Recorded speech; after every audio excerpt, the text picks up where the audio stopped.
You ever think someone can just walk into your life and decide they own it? That's exactly what happened to me. My name isn't important, but my farm is. Generations of sweat, soil, and sacrifice. My family's land stretches for acres, fertile and proud, and for decades we lived peacefully, minding our own business, tending our crops, caring for our livestock. Then the HOA moved in. At first, it was just a few houses creeping closer to the farmland, little white picket fences creeping like vines, their manicured lawns gleaming in the sun while I tilled the soil. But then greed started to show its ugly face. They bought everything. Around me, their tiny kingdom expanding like locusts devouring the countryside. Grace was their president, their so-called ruler, the ultimate HOA Karen. She was everything you imagine.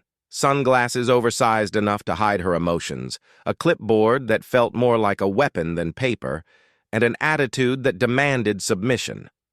It started on a warm Thursday afternoon when she appeared at my gate. No knock, no courtesy, just strutting as if she had the legal right to my land.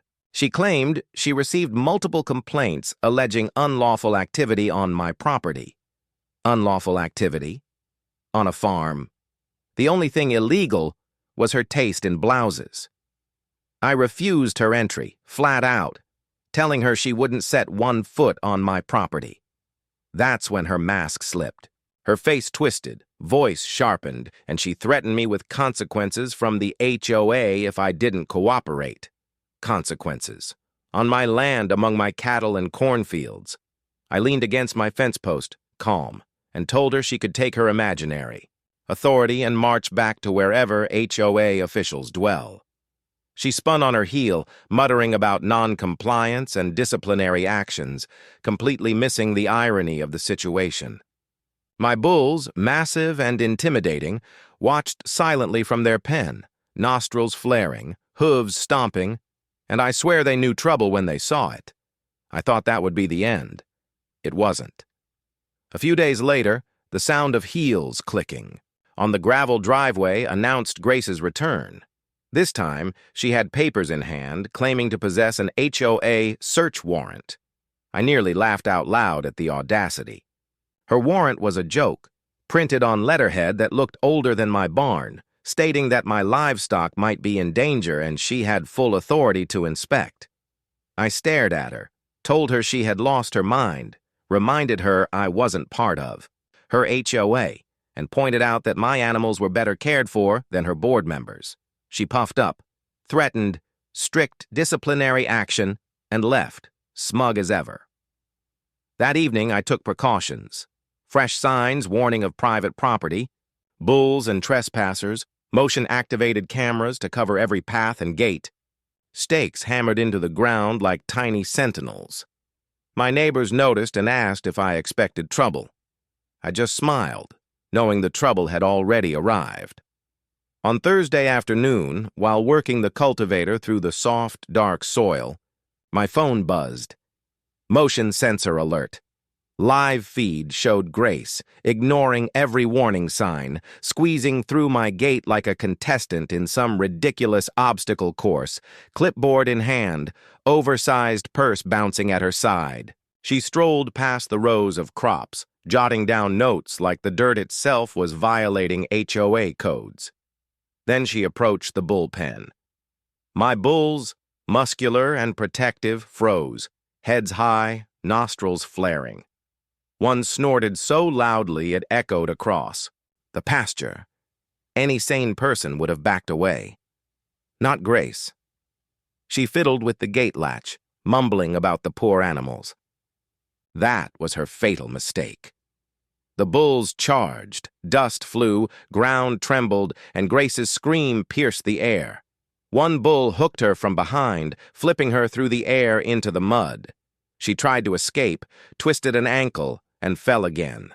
I sprinted across the field, waving and yelling for the bulls to back off. They obeyed, snorting as if celebrating victory. Grace lay on the ground, hair plastered with mud, clutching her leg, shrieking that I had sent the bulls. Ambulance arrived. Quickly, EMTs trying to lift her while she insisted I was the villain. I calmly reminded them she ignored all signs and trespassed. The story didn't end there. The HOA tried to turn it into a legal circus, suing me for reckless endangerment. But in court, my lawyer presented the video evidence. Grace marching, past signs fumbling with gates, airborne into mud. The jury erupted in laughter. Even the judge tried not to smile. Grace lost, fined, and ordered to pay legal fees. She never returned. That's part one. The battle was won, but the drama was far from over. Just when you think the chaos is over, that's when Karens multiply and try to rewrite reality. Grace didn't take her courtroom defeat gracefully. In fact, she became obsessed. The moment she limped past my property for the last time, clutching her clipboard like it was a lifeline, I knew this wasn't the end. It was merely a pause before the next act of absurdity. Within a few weeks, my mailbox was stuffed with more legal notices, more complaints, more nonsense that made no sense. Allegations of obstructed view for nearby properties, unsanitary farming practices, and potential environmental hazards. I laughed so hard at the environmental hazard claim I nearly knocked over a barrel of feed. My lawyer, used to HOA stupidity, advised calm, but even he admitted the audacity here was next level. Grace had started rallying her HOA troops, a small army of entitled neighbors, to take her side. They called themselves community safety inspectors, but in reality, they were a group of people who had nothing better to do than harass a farmer doing his job. One Friday, they attempted a mass inspection, arriving in SUVs, clipboards ready, cameras recording, and attitudes sharp enough to cut steel. I watched from my porch, coffee in hand, as they approached, completely ignoring every warning sign, trespass notices, and even my motion-activated lights.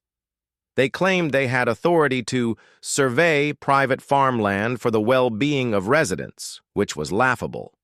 My bulls were already in the pen, massive and watchful. I decided it was time to escalate my defenses, but legally and smartly. First, I set up extra cameras with live streaming to my phone. Next, I installed temporary electric fencing, safe, but intimidating, and reinforced gates with locks that only I controlled. I even had a local news crew on standby, alerted to the potential HOA fiasco. The inspectors arrived, marched up to my gate, and one of them, Grace's lieutenant, a woman named Cynthia, tried to open the main gate. The bulls snorted, stamped their hooves, and everyone froze. I came out calmly, hands raised, pointing. "To the private property, trespassers will be prosecuted" signs. Cynthia tried to argue jurisdiction. I calmly asked, "Are you familiar with the term private property?" She sputtered, unable to answer. Grace, of course, wasn't physically present this time, but had orchestrated the attack via text, micromanaging every step. She thought she could bully me remotely. I decided to give them a demonstration of respect for property lines. One of the bulls stepped forward, nostrils flaring, head swinging slightly as if to remind them of consequences. They backed off immediately, tripping over each other in panic. The news crew caught everything. Footage of entitled HOA inspectors retreating from a couple of bulls went viral locally and then nationally. Grace's messages turned into frantic texts, demanding I remove the dangerous animals, claiming they were a threat to the HOA inspectors. I replied with legal references, copies of farm safety codes, and pictures proving my bulls were well cared for, healthy, and confined appropriately. She didn't like that. She then attempted to file another lawsuit, this time for intimidation of HOA officials. My lawyer countered with the video evidence of her first failed incursion, showing her airborne fall into mud and her entire inspection team panicking at the sight of my animals. The judge, now familiar with her antics, dismissed the case within a week and fined Grace for frivolous litigation. Meanwhile, my neighbors started calling me for advice on how to deal with their HOA issues, citing my experience as a cautionary tale. I became an unlikely hero in the community, the farmer who stood up to the HOA and lived to tell the tale. Grace faded from public view for months, but I kept the cameras running, the bulls watchful, and the signs prominent. Peace returned to the farmland.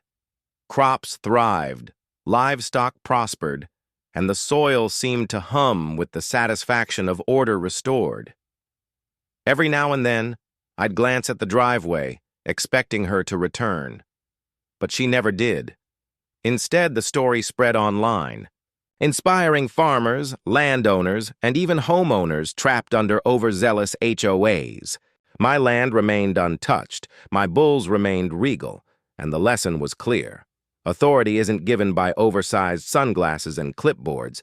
It's earned through respect, logic, and following the law.